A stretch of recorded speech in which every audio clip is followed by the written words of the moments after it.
안녕하세요. 자영업 유통업 교과서의 저자 황병준입니다. 날씨가 많이 추워졌죠? 눈도 많이 내리고 이렇게 추운 날에 추운 이야기를 하게 됩니다. 오늘 제어의 최고의 수익을 가져다 주는 방수 케이스, 그 아이템을 뺏기는 얘기, 즐거운 얘기는 아니겠죠? 근데 시간이 많이 흘렀으니까 이렇게 웃으면서 하겠습니다. 웃으면서, 마음은 울면서. 2009년도에 아이템을 이제 뺏겨요.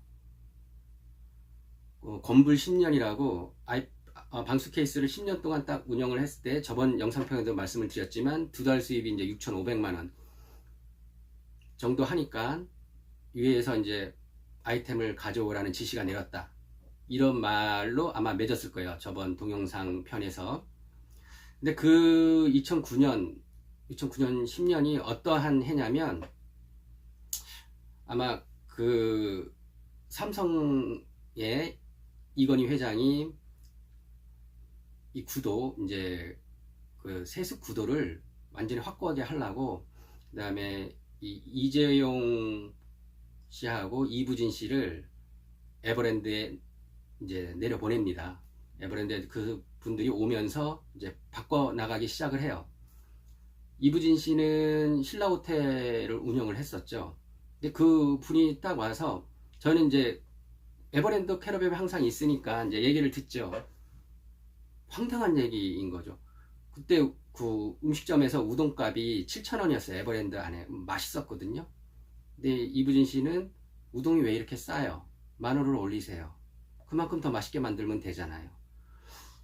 우리 일반적인 우리 서민들의 생각은 우동은 10,000원이면 비싸요. 여러분들도 다 그렇게 생각하시잖아요. 근데 저희가 이제 방송에서 많이 이제 보다시피 이 대기업의 뭐 2세, 3세들이 하는 좀 행동 같은 게 있잖아요. 절대 서민들이 이해할 수 없는, 뭐 땅콩 회항이라든가, 요번에 뭐 조선일보 그 초등학교 애가 운전기사한테 이 갑질하는 거라든가. 근데 그 사람들은 어렸을 때 그런 환경과 그런 거에 교육을 받아왔기 때문에 그게 당연한 거예요. 그 사람들은 그게 당연하다고 생각을 하는 거죠.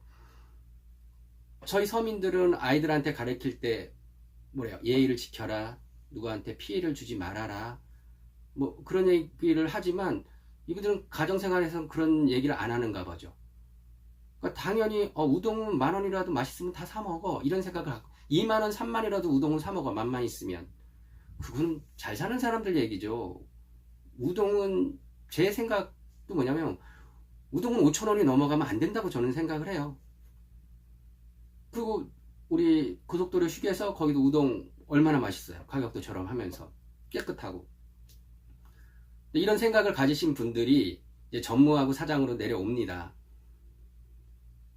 내가 봤을 때 이분희 씨는 이제 에버랜드 매장이나 캐러밴 이렇게 다니면서 거기 있는 뭐 점장이라든가 아니면 뭐 고객이라든가 업체 사람들이란 걸 대하는 걸 못 봤어요. 자기들 생각해서 머리를 이제 짜서 생각하는 거죠. 우린 그렇잖아요. 뭘 자영업을 하거나 삼겹살집을 내거나 커피 전문점을 낸다 하더라도 주변에 막 묻고 얘기해보고 이러잖아요. 그래서 거기서 개선점을 찾고.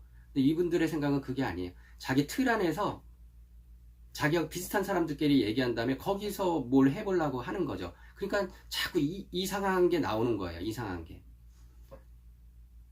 그래서 이제 잘 되는 아이템은 뺏어와라, 그거를 이제 지시가 내려오죠. 근데 이분들의 입장에선 당연한 거고, 그 지시를 받은 상품팀은 누군가 총대를 매야 되죠. 그걸 뺏어와야 되죠. 난 진짜 황당한 게 뭐였냐면, 제 아이템들에 핸드폰 줄 배 365일, 그러니까 1월 1일서부터 12월 30일까지, 나중에 이제 이것도 설명을 그 동영상에 올릴 건데, 잘 팔린 제품이 있어요. 근데 에버랜드에 이제 새로운 직원을 뽑았죠. 디자이너도 뽑고 모두 뽑고 딱 뽑았는데, 이 친구들이 3개월이 딱 지나잖아요. 그럼 도둑놈이 돼요. 뭐라고 하냐면, 제가 그 핸드폰을 정리하고 있었는데 그 입사한 디자이너가 20대 중반이었가 그랬는데, 저한테 그러니까 이거 사장님 아이템이죠? 이게 그렇게 잘 팔린다면서요? 네, 딱 그러니까, 그래서 제가 이거를 에버랜드 캐릭터로 변형해서 우리가 팔자고 위에다 제안했어요. 근데 위에서 안 된대요. 이거는 재고를 관리하기가 너무 힘든 제품이다. 이건 업체한테 맡기는 게 낫다. 이렇게 결론을 내렸다는 거죠. 여기서 뭐냐면 그 디자이너가 회사에 취업하기 위해서 물론 스펙도 많이 쌓고 공부도 많이 했겠죠. 근데 단 3개월이 지나자마자 도둑놈 10보죠. 남의 아이템을 그냥 약간 변형해서 자기네들이 가져가는 거를 당연시 여긴다는 거죠. 교육의 효과죠. 교육의 효과. 노력해서 새로운 거를 만들어서 할 생각을 안 하고 남의 거를 베끼거나 남의 거를 뺏어오는 거를 갖다가 당연시 여긴다는 거예요. 그러면 윗선에서 제 방수 케이스나 아이템을 왜 저렇게 매출이 좋은데 이 말만 딱 나오면 밑에선 알아서 기어야 되는 거예요. 뺏어와야 되죠. 그 총대 맨 사람이 그 상품의 차장이 총대를 맨 거죠. 저를 이제 만나자고 그렇게 이제 말씀을 하셔서 이제 만나게 되죠. 그러면 제 아이템, 제가 그 당시에 하고 있던 아이템이 한 20여 가지가 됐었어요. 에버랜드하고 캐러밴베이에서만. 그래서 액세서리 매출이 떨어진다, 타투의 방향은 어떠냐, 내가 생각하는 아닌 것 같다, 뭐 그런 거 묻고 하다가 방수 케이스 같은 단품은 우리 상품팀이 하는 거를 원칙으로 우리는 갖고 있다. 그러니 그 방수 케이스를 뭐 우리가 하게 될 것 같으니 대비를 하셔라. 이런 식의 이제 말씀을 하시더라고요. 그리고 그 사장님이 그 방수 케이스 회사하고 독점 판권 계약을 했다고 하는데 그 불법 아니냐고. 그럼 뭘 모르는 거죠? 아니, 독점 판권이 불법인가요? 그러니까 불법이래요. 업체는 다른 회사하고 거래를 할 때 독점 판권을 맺어서 에버랜드 내에서 팔면 안 된대요. 그게 불법이래요. 그래서 제가 그랬죠. 제가 타투 회사하고 향수 회사를 갖고 있는데 제가 타투나 향수 회사를 갖다가 코엑스 박람회나 세텍 박람회 아니면 킨테스 박람회에 나가가지고 홍보를 합니다. 그러면 지역 전국에서 이제 사람들이 올라와가지고 그 제품에 대한 뭐 경기도 총판권, 강원도 총판권 이런 걸 요구를 합니다. 그러면 저는 총판권을 팔아요. 그리고 그 사람들이 독점적인 지위로 그 충청도는 충청도, 부산이면 부산에서 파는 걸 인정을 하죠. 총판권을 줬으니까. 저는 디카페게라는 회사에서 캐리비안 베이에서 판매할 수 있는 독점 판권을 받은 거거든요. 왜? 내가 잘 팔다가 어느 누가 가격 더 좋게 한다 그러면은 그 방수 케이스 회사에서 그 회사한테 물건 주면 저는 닭독종 개가 되니까 항상 저는 그런 계약을 해요. 왜냐하면 에버랜드에서 이제 그 장사를 하고 막 이렇게 하다 보니까 에버랜드가 어떻게 아이템을 뺏어가는지 알아요. 맨 처음에 새로운 제품, 희한한 제품, 이런 제품들이 딱 들어오면 판매 추이를 봐요. 그러면 그걸 납품한 사장은, 거기서 장사하는 그 사장은 고생하면서 어느 정점에 딱 이르게 되잖아요. 그때 뺏어와요. 자기야 에버랜드를 시켜서 자기가 뺏어서 장사를 해요. 그런 걸 제가 학습이 됐는데, 그러려면 내가 안 뺏기려면 어떻게 해야 되는가? 판권 계약을 하는 거죠. 독점 판권 계약을. 저는 그래서 메인 아이템은 다 독점 계약을 해요. 근데 그게 불법이라고 얘기하는 거예요. 어디서 못 배워먹은 거죠. 그래서 제가 그럼 공정거래위원회 제소를 해보죠. 그러니까 거기서 하는 얘기가 우리 삼성의 법무팀이 알아보니까 사장님이 이익 확률이 50%도 안 된다는 거예요. 그러면 사장님이 만약에 이거를 제소한다. 그럼 사장님이 하고 있는 에버랜드 캐러밴에 있는 모든 아이템 철수입니다. 1년 계약이거든요. 저희는. 뭐 집 계약하듯이 뭐 전세 계약하듯이 2년 뭐 이런 계약처럼 1년 계약이에요. 그 다음에 연도에 계약을 갱신 안 해주면 그대로 재고 안고 떨어져 나가는 거예요. 그래서 제가 그랬죠. 아 그래요? 그거는 저는 억울하는 건데요. 저 억울하니까 저 공정거래 제소하고 저도 한번 소송 한번 걸어보죠. 제가 질지 뻔히 아는데 한번 걸어보죠. 왜냐? 이런 사람도 있다는 거 한번 보여주겠어요. 끝까지 한번 제가 물고 늘어져 보겠다고. 딱 그러니까 그 차장님이 이런 생각을 갖고 있는 업체하고는 우리는 더 거래를 할 수 없다. 딱 그런 얘기를 하시는 거예요. 그래서 어차피 뺏길 줄은 알았는데 이걸 직접 맞닥뜨려 드니까 솔직히 가슴 떨리고 막 이러죠. 근데 이래요. 제가 그 방수 케이스라는 제품을 갖다가 좀 약간 아둔한 오노 사장이었던 것 같아요. 저는 그 방수 케이스라는 아쿠아팩이라는 그 제품이 3년 이상 안 갈 거라고 생각을 했어요. 비닐봉지에 그거 넣고 사람들이 뭐 잠수해서 촬영하고 그게 그렇게 큰 의미가 없고, 그 기술이 발달되면 아마 핸드폰이나 디지털 카메라에 방수 기능을 다 넣을 거다. 그게 원래 소니에서부터 나오고 있었고, 워낙 가격이 이제 세가지고 사람 상용화가 안 됐을 뿐이죠. 그리고 제가 한번 이거를 내가 생산을 해내볼까 하고 제가 디자인도 한번 해봤어요. 근데 에이, 걷어치자. 나는 제조하는 데에 우월성이 있는 게 아니라 나는 판매하는데 영업력이나 판매력이 뛰어난 거다. 그러니까 차라리 그 유통망을 키우는 게 더 낫지, 제조에 손을 대는 순간 유통업은 다 망한다. 이런 통설이 있었어요. 그래서 이건 뭐 3년 이상 못 갈 아이템인데 제가 제조를 하면 그건 뭐해. 그리고 제조하면 힘든 게 굉장히 많으니까 그래, 그렇게 해가지고 손을 딱 놨는데, 이게 지금까지도 방수 케이스는 수영장에 갈 때 필수품이잖아요. 그러니까 제품에 대한 어떤 라이프 스타일이라든가 아니면 이 제품이 얼마나 클 것인가, 어느 정도 하다가 소진될 것인가를 제대로 판단을 못한 아둔한 사장이죠. 근데 이게 10년 동안 왔죠. 첫 해년도에 캐리비안 비에 2달 동안 판매하는 게 한 4천만 원 정도 했다가 10년이 지나니까 4억 3천이죠.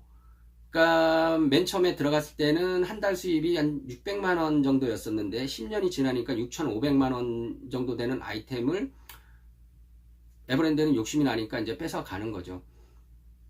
그래서 고민했어요. 어차피 뺏길 건데. 근데 저는 그 하루에 많게는 한 50건 정도 컴플레인이 걸리면서 10년 동안 노이로제가 걸렸다 그랬잖아요. 전화벨이 울리거나 고객들이 방수 케이스를 두고 나한테 오면 저것도 컴플레인 걸리는 게 아닌가, 또 엄한 소리 듣고 이상한 사람한테 욕도 얻어먹고 뭐 별소리를 다 하고. 근데 저게 황금알을 낳는 아이템이지만 마음속으로는 진짜 하고 싶지 않았어요. 너무나 힘들어요. 여름에 진짜 맨날 컴플레인 걸리고 시답지 않은 사람한테 갑질당하는 게 너무나 힘들었었어요. 그게 어떤 사건이라서 저게 좀 남한테 갔으면 좋겠다 이런 생각도 해봤었어요. 근데 워낙이 수익이 좋으니까 그렇게 제품에 대해서 애착이 떨어지는 순간 아이템은 잃게 되더라고요. 그래서 어차피 에버랜드가 캐리비안 베이에서 가져가서 할 거 이걸 가지고 협상을 하자. 그래서 제가 그 차장님한테 그랬죠.